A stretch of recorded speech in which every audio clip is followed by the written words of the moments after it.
Hello viewers, welcome to my channel. என் பயணம் உங்களுடன். இன்றைக்கி எல்லாருக்குமே ரொம்ப யூஸ்ஃபுல்லாக இருக்கக்கூடிய சில டிப்ஸ் தான் நான் ஷேர் பண்ணியிருக்கேன்.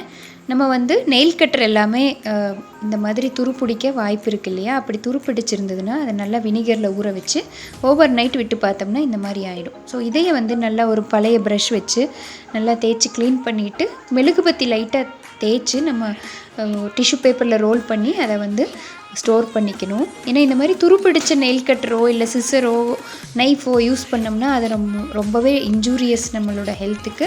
ஸோ அதை ப்ராப்பராக க்ளீன் பண்ணி ப்ராப்பராக அதை நம்ம ஸ்டோர் பண்ணி தான் யூஸ் பண்ணணும். நெக்ஸ்ட்டு இந்த மாதிரி பென்சிலோட டிப்பில் இரேசரோட அட்டாச்சாகி வர்ற அந்த பென்சில் சீக்கிரமாக அது தேஞ்சு போயிடும். அப்போ இந்த மாதிரி ஷார்ப்னரை வச்சு லைட்டாக சீவி விட்டிங்கன்னா அந்த இரும்பு மாதிரி இருக்கு இல்லையா, அது ஷார்ப்பாகி உள்ளே இருக்க அந்த இரேசர் நம்மளுக்கு ரீச் அவுட் ஆகும். ரஃப் யூஸ்க்கு நம்ம இதை யூஸ் பண்ணிக்கலாம். அதே மாதிரி ட்ரையாக இருக்க இந்த மாதிரி ஸ்கெட்ச் பென்னோ மார்க்கரோ இருந்ததுன்னா அதை நம்ம ஷேவிங் லோஷன் இல்லைன்னா ஹேண்ட் சானிடைசர் அந்த மாதிரி ஏதாவது ஒரு ஆல்கஹால் பேஸ்டு ஐட்டம் எடுத்துகிட்டு அதை ஒரு ட்ராப் விட்டு அதில் ஊற வச்சுட்டு ஊற வைக்கினா ஒரு 2 மினிட்ஸ் விட்டுட்டு அதை அப்படியே மூடி 1 மணி நேரம் வச்சிடணும்.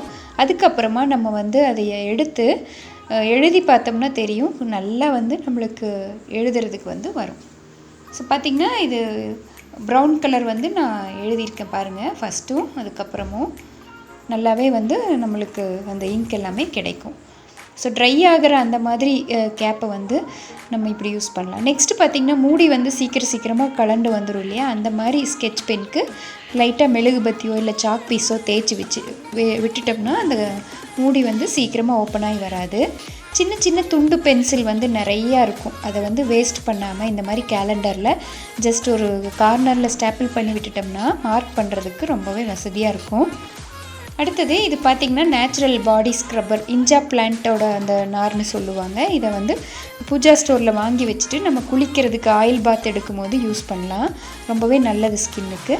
அடுத்தது ஃப்ரிட்ஜில் ஒரு மாதிரி வாடை வந்துகிட்டே இருந்ததுன்னா நம்ம சின்ன துண்டு ஒரு கறி துண்டு பீஸை டிஷ்யூ பேப்பரில் இந்த மாதிரி ரோல் பண்ணி ஒரு டோரில் ஏதாவது ஒரு கார்னரில் வச்சிட்டோம்னா ஃப்ரெஷ்ஷாக இருக்கும். அடுத்து நம்மக்கிட்ட இருக்க இந்த மாதிரி டிஷ்யூ ரோலோ இல்லை வேறு ஏதாவது ரஃப் யூஸ் பண்ணுற ஐட்டம்ஸோ இருந்ததுன்னா கிளாத்தாக இருக்கலாம், என்னவாக இருந்தாலும் அதில் ஒரு 2 ட்ராப் எசென்ஷியல் ஆயில் விட்டு வச்சோம்னா ரொம்ப வாசமாக இருக்கும். அடுத்து குழந்தைங்களுக்கு மூக்கை அடைச்சிட்டு சுவாசிக்க சிரமப்படும் போது இந்த மாதிரி ஒரு ட்ராப் ஏதாவது ஒரு வேப்பரைசர் வச்சு நல்லா தேய்ச்சிட்டு அதை மோந்து பார்த்தோம்னா மூக்கடைப்பு எல்லாமே சரியாயிடும். அடுத்து இந்த மாதிரி இதுவும் இன்னொரு டிஐஒய் ரூம் ஃப்ரெஷ்னர் தான். டிஷ்யூ பேப்பர் ரோலோ இல்லை ஏதாவது ஒரு பேப்பர்லேயோ நேச்சுரல் எசென்ஷியல் ஆயில் விட்டுட்டு வச்சோம்னா ரூமே ஃப்ரெஷ்ஷாக இருக்கும். அடுத்து அவல் நனைக்கிறதுக்கு இந்த மாதிரி ஒரு பாத்திரத்தில் ஓட்டை பாத்திரத்தில் அவல் போட்டு அப்புறமா ஊற வச்சோம்னா சீக்கிரமாக ஊறி நம்மளுக்கு அது புளியறதுக்கு அது எடுக்கிறதுக்கே ரொம்பவே ஈஸியாக இருக்கும். ஸோ இந்த டிப்ஸ் எல்லாமே உங்களுக்கு ரொம்ப யூஸ்ஃபுல்லாக இருக்கும்னு நினைக்கிறேன். இதே மாதிரி இன்ட்ரெஸ்டிங்கான வேறு சில டிப்ஸோடு உங்களை நான் மீட் பண்ணுறேன்.